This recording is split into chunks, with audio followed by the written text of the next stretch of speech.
Bonjour, vous écoutez Des SI et des Hommes, le podcast créé par Stratégie pour parler numérique, informatique, digitalisation, entrepreneuriat et bien d'autres sujets.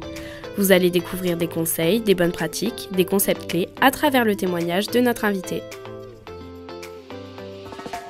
Bonjour à toutes, bonjour à tous et bienvenue.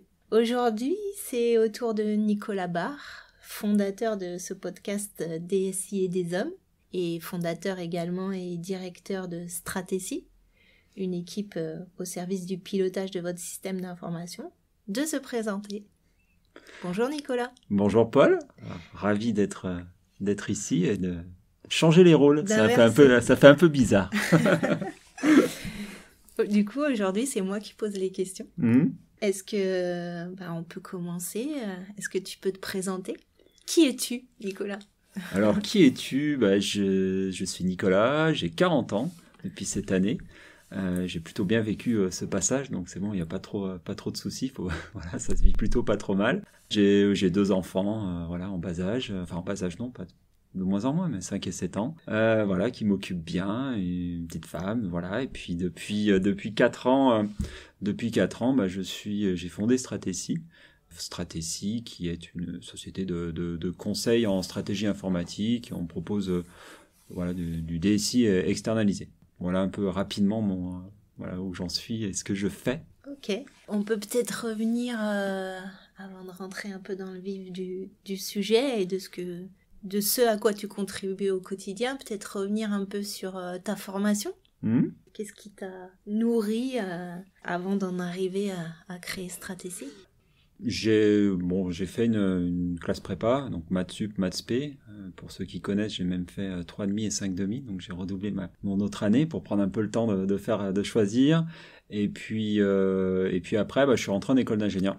Je suis rentré en école d'ingénieur, donc à l'époque ça s'appelait l'ISTAS, qui est devenu Télécom Saint-Étienne, pour devenir ingénieur télécom et réseau, télécommunications et réseau. J'ai fait mes 3 ans à Télécom Saint-Étienne, où je me suis spécialisé dans le côté plutôt hardware, donc plutôt vraiment matériel que plutôt sur le côté software et développement. J'ai beaucoup de mal au niveau du développement de logiciels. C'était vraiment pas moi mon truc, donc je me suis vite orienté sur l'autre côté. Et j'ai eu mon diplôme donc en 2005. En parallèle de ce diplôme, sur la dernière année, j'ai fait un double cursus. J'ai passé un master en économie et gestion, option gestion des entreprises. J'avais déjà l'idée de monter ma structure. Donc j'ai ce double cursus parce que mon envie c'était de tout de suite, de m'éloigner un peu plus du technique et d'aller plutôt sur la gestion de projet, management ou tous ces sujets-là qui m'intéressent, j'aime bien le côté un peu plus humain. Et c'est vrai que je voulais un peu m'extirper de ce côté un peu qu'on pouvait être vu un peu geek. En plus, en 2005, on était sur le mot ingénieur informaticien, qui pouvait être assez péjoratif. Voilà, je vais pas te chanter la chanson. À l'origine de chansons et de sketchs très connus. Ouais, tout à fait. Donc donc j'ai voulu essayer de m'extirper de tout ça. Et donc en 2005, je suis sorti de l'école et je suis rentré dans la vie active. Et tu savais d'où t'es venu ce goût-là? Tu savais déjà après le bac que tu voulais t'orienter là-dedans? Il y a quelque chose qui a orienté ton choix? C'était clair pour toi? C'était une passion? L'informatique, oui, j'aimais bien. De là à dire que c'était une passion, je pense pas. J'aimais bien découvrir. C'est vrai que je suis d'une génération où on a vécu l'arrivée d'Internet.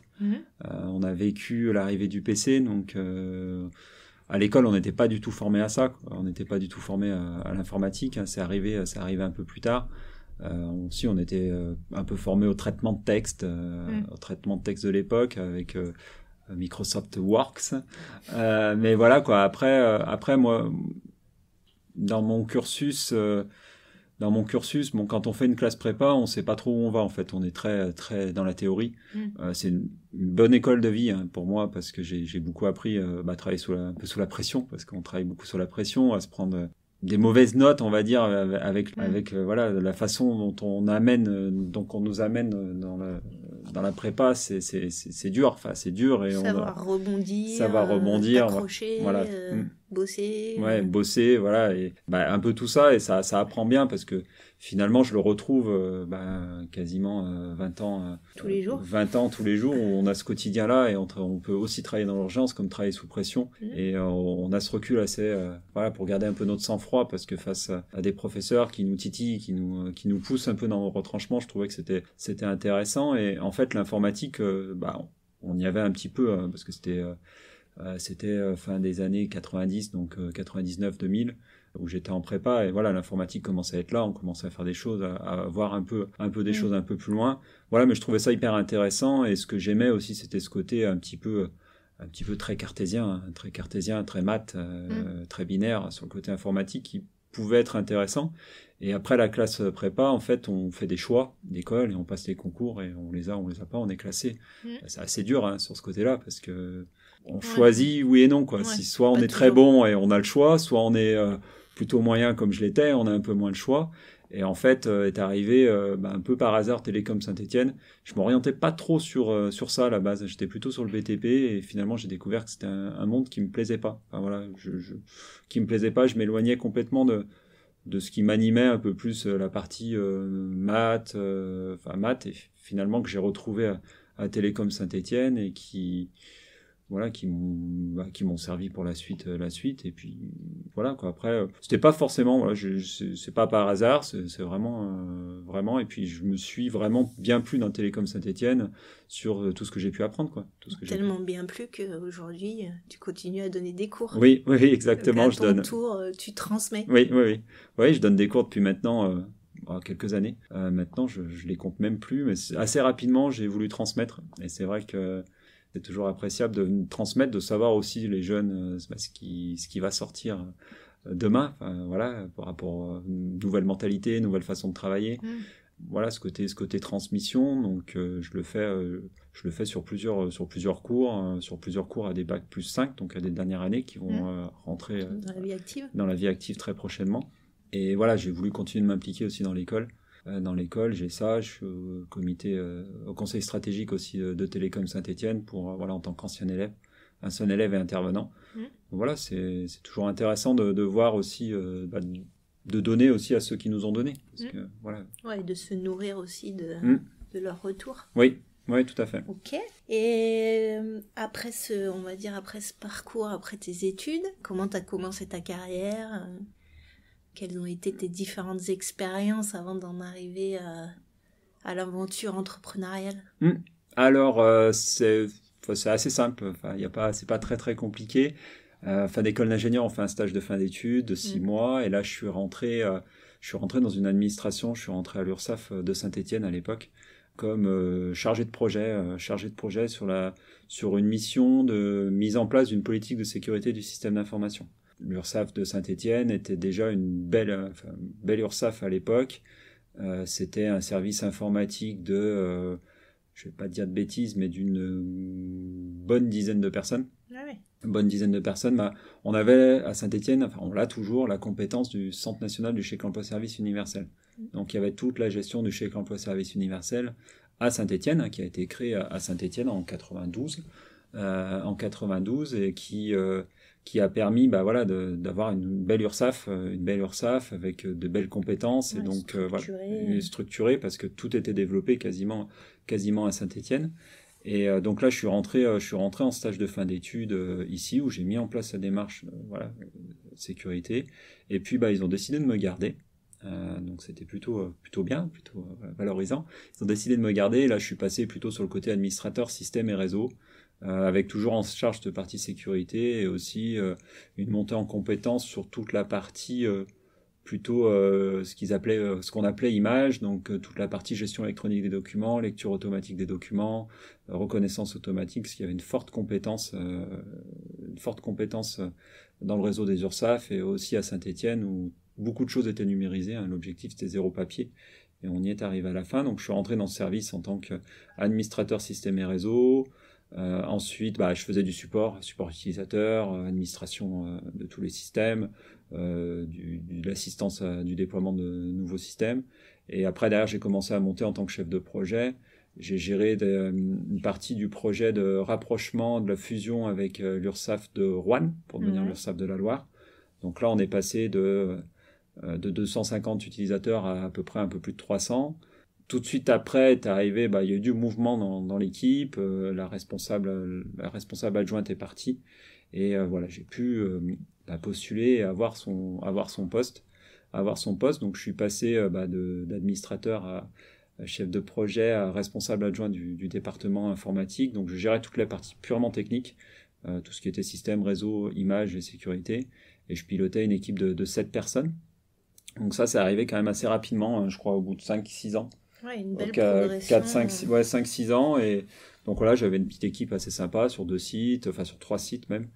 Sur 3 sites avec quelques responsabilités régionales et aussi nationales, où je participais à des groupes de travail au niveau de sécurité, la sécurité du système d'information. Et puis après est arrivée la régionalisation.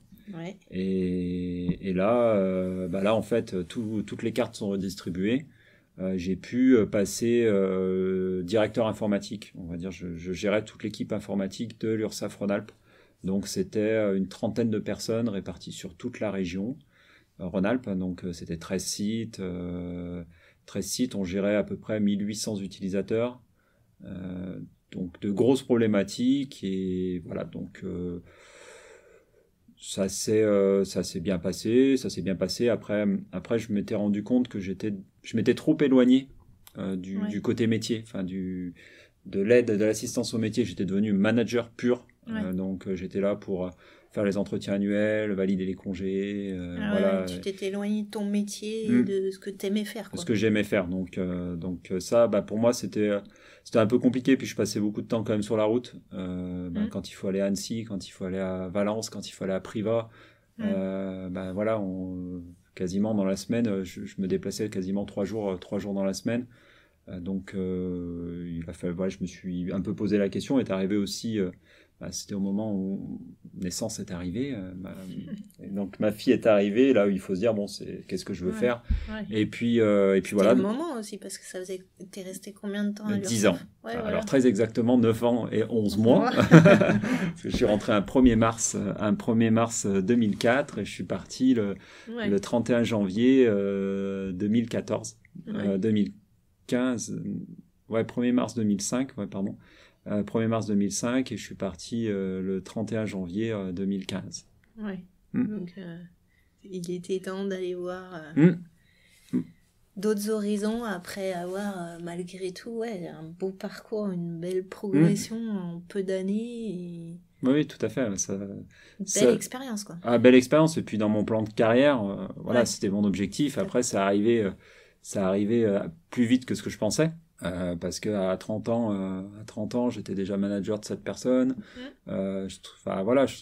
C'était plutôt joli. Après, j'ai trimé pour y arriver. J'ai passé des entretiens. Ça a été même un contexte un peu compliqué parce qu'au niveau de la direction de l'URSSAF de l'époque, c'était on fait monter quelqu'un en interne. Donc, quel est le risque ?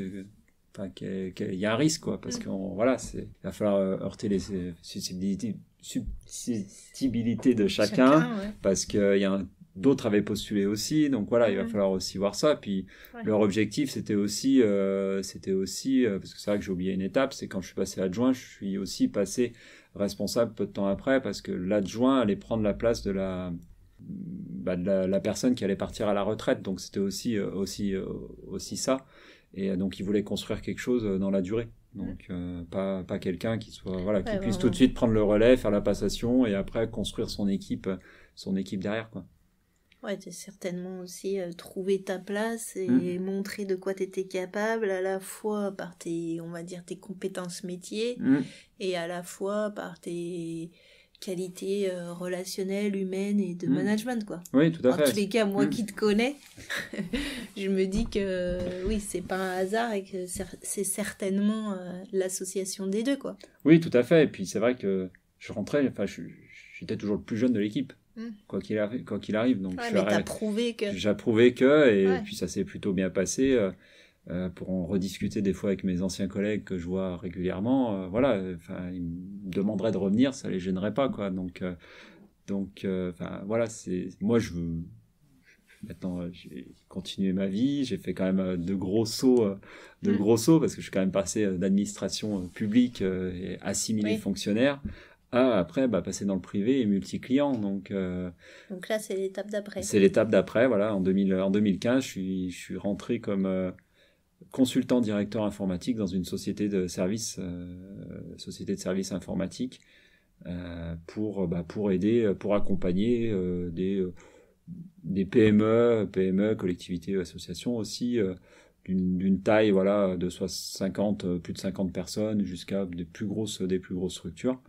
Et là, j'ai découvert un autre métier, le même métier, mais sauf que je le faisais pour plusieurs clients, parce que le métier c'était le même, on reste directeur, reste DSI, on reste... Et ça m'a permis d'amener une couche un peu plus commerciale que j'avais pas forcément, même si le DSI est vendeur, fait de la vente, il fait toujours de la vente, sauf qu'il fait de la vente interne quand il est DSI en interne. Mais l'objectif, c'est de vendre certains projets à ses dirigeants. Ouais. Et là, je le faisais pour d'autres, et je le faisais aussi pour la structure, pour qu'elle tourne. Et j'ai découvert un tout autre monde, déjà le monde privé avec ses avantages et ses inconvénients, et puis aussi ce côté très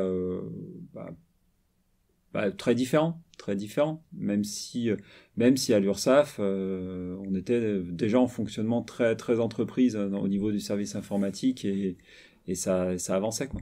Donc là, je suis rentré dans cette société, j'y suis resté presque 3 ans. Et puis des événements, on va dire, dans la société qui lui ont fait prendre un virage et que je m'y retrouvais plus. Donc c'est à partir de ce moment-là que j'ai réfléchi aussi à peut-être à aller sur un créneau où j'avais toujours eu envie d'y aller, donc c'était de monter ma structure, c'était le moment, quoi. Ouais, c'était le moment, et me dire tiens, il y a peut-être quelque chose à jouer, de créer Stratecy en septembre 2017.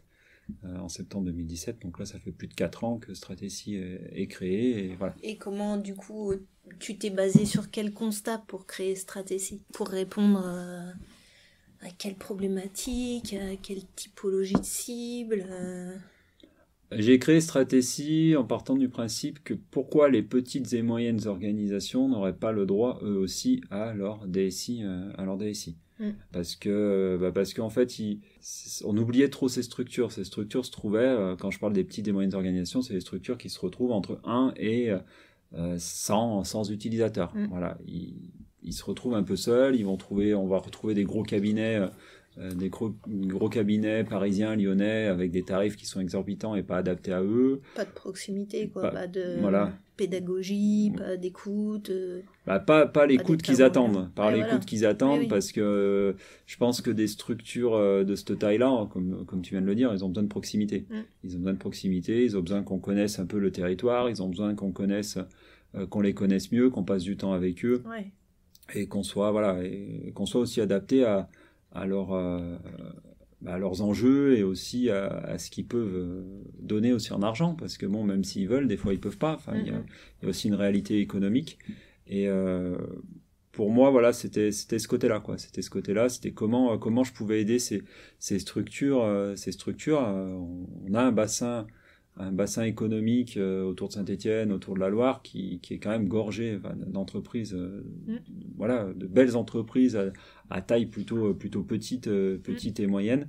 Et moi, mon créneau, c'est d'aller plutôt sur ces structures-là, et pas sur les grosses entreprises, les grosses organisations, parce que le marché est déjà pris, et aussi il y a plus d'internalisation dans ces entreprises-là. Donc. Aujourd'hui, les entreprises que tu accompagnes, elles n'ont pas, on va dire, les moyens d'intégrer un directeur du système d'information, ne serait-ce qu'à mi-temps. Et en plus, le dirigeant n'a pas forcément la connaissance et les compétences de ce qu'il lui faudrait, en fait. Oui, tout à fait. Ouais, c'est aussi ça, c'est comment adapter une prestation, un métier externalisé, à temps partagé, comme on peut l'entendre aussi des fois, que ce soit dans tout un tas d'autres domaines.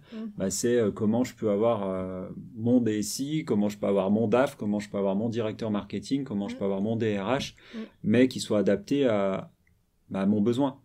C'est sûr que pour des entreprises, des petites et moyennes entreprises, collectivités ou assos, ils n'ont pas besoin d'un DSI à temps complet. D'une part, ils vont le payer très cher, ils vont le payer cher. D'autre part, le DSI, il n'aura peut-être pas forcément autant de missions qu'il voudrait.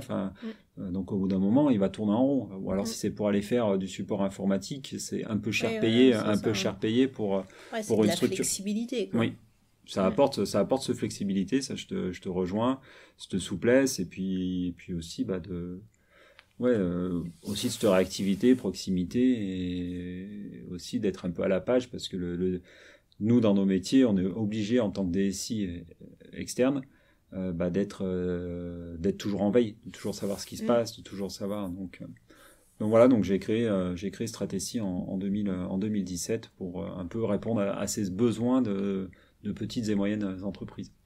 Donc concrètement, les dirigeants de ces petites et moyennes entreprises qui viennent te voir, quelle est leur demande ou quel est leur besoin ou quelles sont ces problématiques? Alors leurs besoins sont souvent qu'ils sont perdus. Ils sont perdus, ils savent plus trop où ils en sont au niveau informatique au sens large du terme, parce que l'informatique peut être vaste. On va avoir le côté très infrastructure, donc très matériel, avec tout ce qu'on peut, serveur, poste de travail, la partie réseau, la partie opérateur.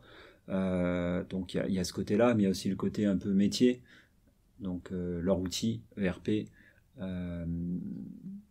s'ils veulent mettre en place la gestion électronique de documents, et le côté aussi organisationnel. Et là, le côté organisationnel, c'est est-ce que je dois embaucher, pas embaucher, quelle est la partie qui va gérer mon parc informatique, voilà, comment on peut gérer tout ça. Et après, nous, on va y mettre toute une couche cybersécurité autour, parce que la cybersécurité, ça va vraiment être notre quotidien. On va mettre en place quelque chose chez un client, derrière, il faut qu'on pense à ce que ça soit sécurisé. Et donc, nous, c'est vraiment leur donner cette vision haute de tout ça, pour savoir où ils doivent aller et comment ils doivent y aller.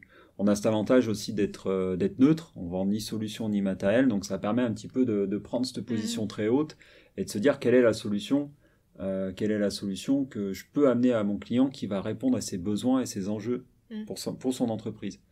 Et c'est ce que fait un DSI en interne. Un DSI en interne, il est neutre. Il n'a pas d'intérêt à aller acheter telle ou telle solution. Voilà, il va vraiment prendre le besoin et derrière trouver la bonne solution. Et nous, c'est ce qu'on va faire pour nos clients. Et on va se positionner parce qu'on est neutre et on va trouver la solution qui va vraiment leur correspondre. Oui, au final, tu interviens vraiment... pour tout chef d'entreprise, au final, le système d'information est stratégique. Oui. Mais il faut savoir gérer la stratégie et de cette partie-là. Donc toi, c'est ce que t'apportes, quoi. C'est par rapport à l'ambition de l'entreprise, par rapport à là où elle en est aujourd'hui, là où elle veut aller, ses besoins, ses problématiques. Tu vas vraiment faire... l'immersion, le diagnostic et la recommandation pour que ce système d'information soit, on va dire, optimisé, sécurisé, et que le client puisse retrouver de la sérénité, puisse gagner du temps et au final aussi de l'argent, entre guillemets. Oui, mais enfin, t'as employé tous les bons mots qui vont bien et en fait, je me positionne vraiment comme si j'étais le DSI interne, comme si j'étais en interne, comme si j'y passais à plein temps, comme ce que j'ai pu vivre avant dans le passé, et je vais complètement, et tu l'as dit, m'immerger dans le métier. Moi, il faut que je comprenne comment il fonctionne, et après, grâce à ça, je vais pouvoir trouver les bonnes solutions. Oui. Et au-delà de comment ils fonctionnent, c'est aussi qu'est-ce qu'ils veulent faire demain. Ouais, c'est ça. Si je vais vers une entreprise qui demain veut me dire, nous, on veut rester sur un site, on veut rester à 15-20 personnes, voilà, on veut pas aller plus loin. Et une autre qui veut me dire, nous, on veut faire de la croissance externe, on veut se développer, on veut avoir des entreprises dans le monde entier, enfin des sites dans le monde entier. Je vais pas mener mon projet de la même manière. Mais ça, je suis obligé de le savoir pour construire. Parce que pour éviter de faire des dépenses inutiles, pour éviter de mettre des choses inutilement. Donc ça, j'ai besoin de le savoir. Et après, j'ai ce côté très stratégique, mais j'ai aussi ce côté très terrain, comment ils fonctionnent, quels sont leurs métiers, aller voir les gens comment ils bossent, est-ce qu'ils bossent beaucoup sur de l'Excel, est-ce qu'ils refont de la ressaisie de données, là où ils galèrent aussi en termes d'informatique, tiens, ils me se plaignent toujours que c'est lent, et ça, j'ai besoin d'avoir cette vision globale avant de me lancer complètement dans un projet chez un client. De toute façon, on s'y lancerait pas si... Tu pars aussi, tu fais aussi un diagnostic à un instant T et t'apportes aussi ton regard extérieur sur qu'est-ce qui fonctionne bien, les plus et finalement les axes d'amélioration sur lesquels tu vas pouvoir intervenir. Tout à fait. Après, oui, on va lui mettre tous les axes d'amélioration, on va lui amener tous les éléments pour que le dirigeant puisse décider. Parce que c'est à lui de décider. Moi, j'apporte tous les outils d'aide à la décision, mais au bout du compte, c'est lui qui va décider, c'est le dirigeant. C'est hyper dangereux déjà pour nous dire faut faire ça, et voilà, faut suivre nos conseils, il faut faire ça, mais non. Après, ça va dépendre de la sensibilité du dirigeant. Est-ce qu'il va être prudent et il va avoir peur et il va tout faire, ou il va être un peu plus mesuré, il va se dire bon, on va planifier, ou parce qu'on n'a pas les moyens financiers, on n'a pas les moyens humains pour mettre en place ça, donc on va essayer de le rythmer. Nous, on leur donne un rythme, enfin un ordre, qu'est-ce qui est le plus important à faire, après à eux de voir sous quel délai ils peuvent le faire, mais on leur apporte tous les éléments pour éclairer un peu cette situation-là, et l'idée après, c'est aussi de les amener à aller plus loin et à continuer. Enfin, on est dans une démarche un peu d'amélioration continue. Le système d'information, c'est pas que du one-shot. C'est pas que du one-shot, c'est faire évoluer régulièrement le système d'information pour éviter d'avoir des coûts d'invest tous les 7, 8, 9 ans hyper forts, mais voilà, d'amener quelque chose de... Ouais, c'est pas faire que du curatif, Oui. C'est justement, toi, tu vas apporter l'inverse, tu vas penser les choses de façon structurée pour que dans l'avenir, tu as une vision claire de ce qu'il y a à faire, quoi. C'est vrai qu'on utilise beaucoup de courbe de valeur là, qui sort un peu du standard des bonnes pratiques de l'informatique utile, et on veut amener un peu sortir ce client du... Alors, il y a des fois, on arrive, c'est le chaos. Hein. Le premier truc, c'est le chaos. C'est le flou. Enfin, on arrive, on a vraiment peur pour le client. C'est une zone de risque, d'ailleurs, pour l'entreprise. Ah oui, complètement, parce que il peut vivre des risques complètement sécuritaires, ou perdre des données, ou vraiment arrêter l'activité. Non-pérennité, quoi. Oui. Donc, et ça, on arrive là, et après, on essaie de les amener de plus en plus haut. Et en fait, c'est pour que le système d'information soit une source de valeur. Et entre ça, il y a des étapes à passer. Déjà de passer du réactif. Là, déjà, quand on est sur du réactif, nous, on essaie d'amener rapidement le client sur du proactif. Et après, à mieux anticiper, à mieux planifier, à mieux coordonner tout ce qui tourne autour de l'informatique. Et aussi, après, pour que l'informatique soit du service, le système d'information soit du service, et amène aussi de la valeur. Donc en fait, c'est monter le client vers les entreprises vers ça. Mais comme tu dis, on pose le diagnostic, on se situe à peu près là où on est, et l'objectif, c'est de mettre des projets, d'amener le système d'information pour qu'il soit source de valeur. Moi, ce que j'entends, c'est qu'il y a cet accompagnement avec l'expertise technique, on va dire, métier que vous avez, et il y a aussi un gros accompagnement humain, c'est-à-dire qu'il y a l'accompagnement humain du chef d'entreprise à qui tu vas enlever la charge mentale de se dire... mon système d'information, je le maîtrise pas, ou je sais plus trop où j'en suis, ou je souffre. Et tu vas même aussi, avec tes équipes, accompagner les équipes de tes clients également pour leur amener des solutions à des problématiques qu'ils peuvent avoir au quotidien, qui les énervent, qui leur fait perdre du temps, de l'efficacité.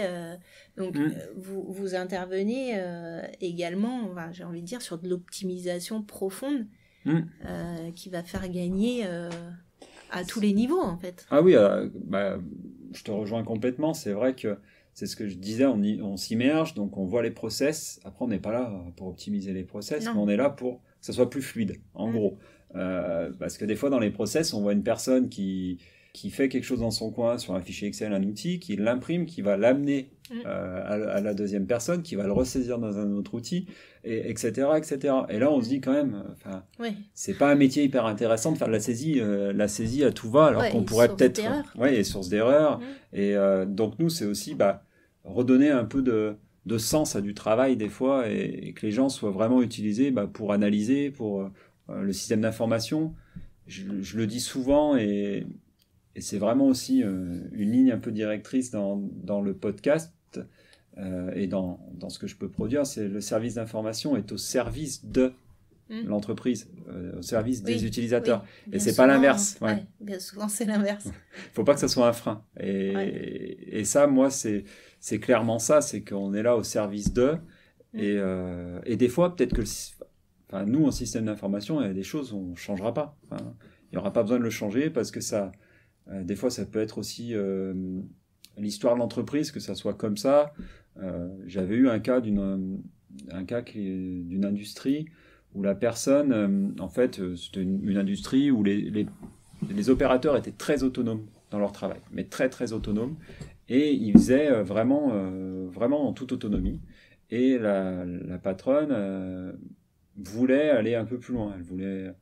Elle voulait suivre, elle voulait mettre du temps, les temps, elle voulait mettre des nomenclatures. En fait, elle voulait un peu normer tout ça, structurer. Et moi, ma première question, je leur ai dit, mais les gens que vous avez là, ils restent? Il me dit oui, ils restent. Et pourquoi ils restent? Parce qu'ils sont autonomes, ils gèrent. Et je lui dis, est-ce que vous avez des problèmes de rentabilité? Il me dit non, on n'a aucun problème de rentabilité. Je lui dis, est-ce qu'il n'y a pas un risque à mettre tous ces outils qui vont venir structurer et peut-être faire rentrer les gens dans une case et donc perdre de l'autonomie, c'est-à-dire être plus qu'un robot? Est-ce que ça va, eux, les intéresser? Elle me dit non, ça va pas du tout les intéresser. Donc en fait, voilà, j'essaie aussi d'amener, attention, il y a un risque peut-être à faire ça. T'intègres tous les utilisateurs dans la réflexion. Ah oui, c'est... Pour moi, sur certains projets, des projets de changement de logiciel métier, de RP, pour moi, c'est un vrai projet d'entreprise. Ouais. Et on l'amène avec différents utilisateurs. Oui, c'est sûr que si tu changes pour techniquement mieux, mais que les utilisateurs n'adhèrent pas, tu as tout perdu, quoi. Oui. Et c'est vrai que dans notre manière d'aborder ces projets-là, de changement d'outils métiers, on fait intervenir les utilisateurs, on les fait venir voir l'outil pour qu'ils puissent se rendre compte, tiens, moi, quand je veux faire une facture, comment ça se passe dans l'outil? Donc, le prestataire va montrer comment ça se passe. Et les personnes arrivent à se projeter tout de suite. Nous, l'idée, c'est de les projeter parce que demain, c'est pas moi qui vais utiliser l'outil. En tant que DSI, en interne ou en externe, c'est pas moi qui vais utiliser l'outil. Moi, je vais pouvoir aider à le paramétrer, pouvoir aider à l'administrer, mais c'est pas moi l'utilisateur au quotidien. Donc, il faut que ça soit vraiment un projet d'entreprise. Il faut vraiment que les utilisateurs finaux soient là pour le choix. Et ça, c'est le côté où on veut être... où l'humain est hyper important dans notre métier, où on est très au contact des dirigeants, mais aussi des utilisateurs pour apprendre, pour savoir comment ils fonctionnent, et pour les écouter, quoi. Donc, on a une part d'écoute hyper grande. Patience. Et de patience aussi, oui, parce que des fois, oui, il faut avoir de la patience, mais après, ça, c'est notre quotidien. Et puis c'est vrai qu'on a ce côté, que j'ai ce côté dans l'équipe aussi, on essaie de dédramatiser l'informatique. Parce que c'est souvent vu comme, je sais pas comment le dire, mais comme une nébuleuse, on va dire, comme une nébuleuse où tout est flou, voilà. Et puis, nous, on essaie de dédramatiser, que ça se passe bien, pour que ça se passe bien, pour essayer d'amener aussi de la bonne humeur vers les clients, pour un peu dire, ouais, c'est bon, l'informatique, c'est bien, mais c'est pas non plus... déjà, c'est pas une science exacte, ça, il faut le savoir. Et puis c'est pas grave, quoi. On va trouver des solutions, on va trouver des choses pour avancer. C'est réellement un accompagnement global, quoi. Et c'est vrai que ce côté-là, j'étais sûrement à bonne école. Ça fait le lien avec ce que j'ai pu vivre en prépa, où j'arrive à garder... je garde mon sang-froid. Alors, je dis pas que... Je transpire quand même un peu, on va dire, mais vis-à-vis de l'utilisateur, il faut le rassurer. Ouais. Je me rappelle des premiers cas où je devais gérer pour le CESU, le Centre National d'Études chez Campos Service, où en fait, il faut savoir que le CESU, donc vous payez avec des chèques, et en fait, il faut que le soir, vous puissiez payer, envoyer pour payer les gens qui font le ménage, qui font du service, parce que c'est des gens en situation très précaire, donc il faut les payer assez rapidement. Donc en fait, il faut que dans la journée, vous ayez encaissé. Et en fait, le soir, on se retrouve avec des problématiques techniques et il va falloir les gérer. Et là, on est face à des gens qui sont des responsables de service qui sont hyper stressés parce que ça marche pas. Et nous, en face, on est obligé d'être aussi cool parce que sinon on part dans des trucs et donc on les rassure et surtout, on reste avec eux jusqu'au bout. Moi, j'ai fini très tard les soirs parce que il fallait continuer. Et c'est aussi ce sens du service qu'il faut garder, surtout dans notre métier. On le voit souvent, ça se perd un peu, c'est un peu dommage. Et cette notion un peu de best effort, c'est-à-dire les gens sont en galère, il faut y aller, quoi. Enfin, il faut y aller, il faut faire redémarrer l'entreprise. Il y a un virus qui a tout crypté, voilà, il faut que dans la nuit, on ait tout retracé, tout refait, tout reconstruit pour que le lendemain, l'utilisateur puisse redémarrer et soit serein, quoi. Parce que on voit beaucoup de dirigeants qui sont hyper inquiets en cas de problème et on est là pour les rassurer. Et surtout, on est là pour anticiper ce côté un peu proactif aussi qu'il faut qu'on amène, pour être plus résilient. C'est surtout ça. Et aujourd'hui, qu'est-ce que tu kiffes le plus dans ton métier ? Qu'est-ce que je kiffe le plus ? C'est d'être c'est d'être au contact de mes clients parce que c'est toujours intéressant de découvrir plein de nouveaux métiers. Tu passes de l'industrie dans le plasturgie à la concession automobile, à la collectivité, à l'association d'aide à domicile ou plutôt dans l'habitat. Enfin, on a plein de métiers et en fait, c'est hyper intéressant et enrichissant de découvrir, d'être au contact des gens. Et ça, c'est ce côté-là. Et puis après, les aider, quoi. Les aider et arriver à trouver des solutions, des fois, à leurs problèmes. Et des fois, c'est pas grand-chose. Des fois, c'est pas grand-chose. Et ça, c'est hyper, hyper enrichissant. Et oui, c'est ce qui me nourrit un peu tous les jours. C'est ce qui me nourrit tous les jours. Et puis après, c'est aussi que je kiffe, c'est d'avoir pu créer peut-être une marque, Stratécie, où maintenant on parle de Stratécie, on parle beaucoup moins de Nicolas Barre. Et ça, voilà, on a une équipe, on est 5 personnes maintenant au total, et on amène, avec toujours les mêmes valeurs, ces choses-là. Et ça, c'est bien parce que moi, je ne voulais pas que mes clients ne dépendent que de moi. Donc, ça aurait été une autre zone de risque. Oui, voilà. C'était déplacer la zone de risque. Ouais, ça aurait pu, c'était déplacer la zone de risque et je voulais pas être tout seul et je voulais vraiment montrer aux utilisateurs, à mes clients que voilà, si je suis pas là, ça peut être géré. Ça peut être géré et ça c'est plutôt bien. Et puis voilà, essayer de faire avancer le territoire, créer de l'emploi, voilà, partager des choses avec d'autres entrepreneurs aussi. Contribuer, quoi. Ouais, contribuer. Voilà, c'est pas facile tous les jours d'être entrepreneur, je pense que tu peux en témoigner aussi, mais voilà, mais je trouve qu'on se lève, c'est cool, quoi. C'est quand même bien et on contribue à quelque chose. Il y a de l'adrénaline. Ça, il y en a. Ouais. Cool. Est-ce que tu peux partager avec nous ton premier souvenir numérique ? Oula. Alors, c'est vrai que c'est la question habituelle que je demandais à tout le monde. Et c'est marrant parce qu'à chaque fois, je m'y suis retrouvé. Donc, à chaque fois que je m'y suis retrouvé, parce que peut-être, on était quasiment tous, de tous ceux que j'ai pu recevoir au long des tout le long des podcasts, c'est peut-être des gens qui sont plutôt dans la même tranche d'âge et qui ont découvert l'informatique comme moi, finalement, voilà, avec le modem 56K là, qui faisait bip, voilà, quand il démarrait, qu'on pouvait plus appeler, parce que vous étiez sur Internet. Donc encore ma grand-mère, quand ça s'en occupait, croit que je suis sur Internet actuellement. Mais ça c'est marrant. Et puis d'avoir ces décomptes d'heures aussi qu'on avait, parce qu'on pouvait avoir que 20 heures sur Internet. Et puis les notions de disquette, les 5 pouces 1/4, les 3 pouces et demi. Voilà, et puis moi mon premier PC, c'était un Amstrad, c'était mon oncle qui me l'avait offert, et ouais, c'était magique d'aller sur des fenêtres DOS là, parce que c'était du DOS là où on tapait la ligne de commande pour pouvoir lancer un logiciel qui était sur la disquette.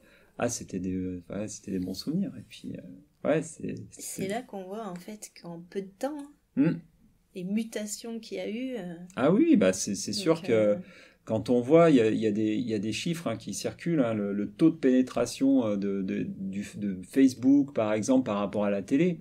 La télé, pour atteindre, je ne sais plus, alors je ne me rappelle plus exactement des chiffres, mais pour atteindre le milliard d'utilisateurs dans le monde, il a fallu 50, 60 ans, j'exagère peut-être. Et Facebook, il a fallu 3 ans, donc quelques années. Donc on voit que tout s'est accéléré, on voit aussi... Oui, donc c'est pour ça aussi qu'on voit que le dirigeant a besoin d'être accompagné par des experts qui, eux, sont au fait de tout ce qui change au quotidien.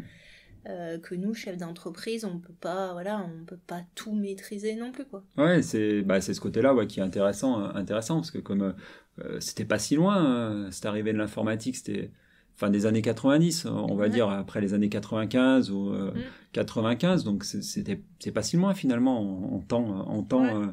Et on voit comme ça a accéléré, où on est en 2021, avec des téléphones qui sont 15, 30, 40 fois plus puissants que les PC qu'on pouvait avoir à l'époque. Et c'est pas fini. C'est vrai, c'est pas fini, oui, c'est sûr que... C'est ça aussi. On ne sait pas de ce que peut être fait l'avenir. Ouais. On va arriver les voitures autonomes, on va arriver plein de choses comme ça qui font changer un peu le monde. Dans la vie, en dehors de Stratecy, comment est-ce que tu te ressources justement ? Alors, déjà avec ma famille, avec mes enfants et ma compagne, parce que bon, être entrepreneur, on implique un peu tout le monde, forcément. On n'est pas tout seul. On n'est pas tout seul, il faut être bien soutenu. Donc ça, ça c'est plutôt cool. Et voilà, avec ma famille, quand même beaucoup de moments ensemble. Je pense que c'est important. Comme je l'ai dit, mes enfants sont pas très âgés, donc il faut aussi en profiter. Je pense à tout âge, mais c'est important de le faire. Ouais. Et on est dans un boulot assez prenant, et je trouve que c'est plutôt top. Et puis après, c'est du sport, parce que j'ai fait beaucoup de basket par le passé, jusqu'à il y a 7-8 ans, où je faisais beaucoup de basket. J'étais coach, joueur, dirigeant aussi dans un club. Et donc il a fallu un moment que j'arrête, pour plein de raisons, déjà pour des raisons de blessures. Je me blessais beaucoup, et puis je partais du principe que le sport collectif, quand on s'y engage pleinement, et on fait pas ça de manière épisodique. Donc c'était devenu un peu trop contraignant par rapport à ma vie de famille que j'allais avoir. Donc voilà, c'était plutôt aussi un choix un peu à deux, on va dire, à ce moment-là, et puis besoin de changer, d'avoir un peu plus de souplesse. Donc je me suis tourné plutôt vers la course à pied et vers le trail surtout, où je prends mes baskets, je vais courir. On a la chance d'être dans une région où ça monte beaucoup, mais moi j'adore ça, et me retrouver tout de suite dans la nature en partant de chez moi, c'était top. Et donc ça, c'est surtout la course à pied, quelques trails, des petits défis, des petits défis que je me lance, des triathlons aussi. C'est aussi des plus gros défis aussi. Des plus gros défis des fois par moment, mais c'est surtout le sport. Et puis le basket, j'y suis retourné aussi, en devenant partenaire d'un club de basket de pro, le Saint-Chamond Basket Vallée du Gier. Et ça, c'est plutôt bien aussi de revenir d'un autre, parce que ça reste ma passion, et ça me permet aussi de le partager avec d'autres. Et puis ce côté sport-co est hyper important pour moi, parce que je le transmets. C'est une valeur que je veux dans l'équipe, qu'on travaille en équipe, qu'on co-construise même avec nos clients. C'est vraiment l'esprit collectif, et qui pour moi est important, parce que je pense que on est meilleur à plusieurs. Et c'est aussi ce côté-là que je veux garder, parce que le basket, c'est ma passion, ça restera ma passion, et même si je le joue plus. Ouais, ce sont des valeurs que tu as finalement intégrées dans ton quotidien aujourd'hui, de façon différente. Oui, tout à fait. Tout à fait. Des fondations.